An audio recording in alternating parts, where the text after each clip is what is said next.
Hi. Actually ನಮ್ಮ ತಾಯಿಯವ್ರಿಗೆ left ಕಣ್ಣು vision ತುಂಬ ಪ್ರಾಬ್ಲಮ್ ಇತ್ತು.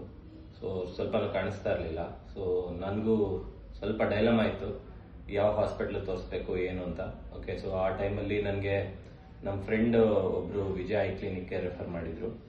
ಸೊ ಬಂದಿದ್ದ ತಕ್ಷಣ ನಮಗೆ ತುಂಬ ಕಂಫರ್ಟ್ ಫೀಲ್ ಆಯಿತು, ಯಾಕಂದರೆ ಸ್ಟಾಫ್ ಎಲ್ಲ ತುಂಬ ಫ್ರೆಂಡ್ಲಿ ಆಗಿದ್ದಾರೆ, ನಮಗೆ ಅಪ್ರೋಚಬಲ್ ಇದ್ದರು. ಸೊ ನಮ್ದು ಏನೇ ಡೌಟ್ಸ್ ಇದ್ದರೂ ಎಲ್ಲ ನಮಗೆ ಕ್ಲಾರಿಟಿಯಾಗಿ ನಮಗೆ ಎಕ್ಸ್ಪ್ಲೈನ್ ಮಾಡಿ ಏನು ಮಾಡಬೇಕು ಏನು ಮಾಡಬಾರ್ದು, ಅಪ್ರೋಚ್ ಹೆಂಗಿರುತ್ತೆ, ಮತ್ತು ಆಪ್ರೇಷನ್ ಹೆಂಗೆ ನಡೆಯುತ್ತೆ ಏನಾಗುತ್ತೆ ಅಂತೆಲ್ಲ ಎಕ್ಸ್ಪ್ಲೈನ್ ಮಾಡಿದರು.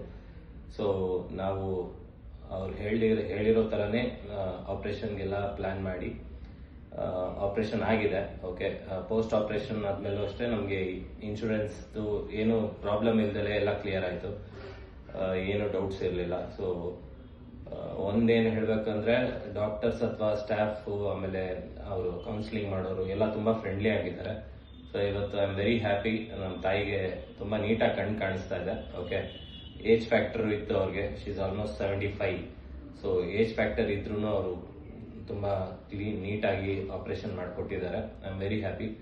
I would strongly recommend Vijaya eye clinic for all the patients. ತುಂಬ ಫ್ರೆಂಡ್ಲಿ ಆಗಿದ್ದಾರೆ, ಅಪ್ರೋಚಬಲ್ ಆಗಿದ್ದಾರೆ. ಸೊ ಒಂದ್ಸಲಿ ಬಂದು ವಿಸಿಟ್ ಮಾಡಿ, you people will get a better vision. Thank you.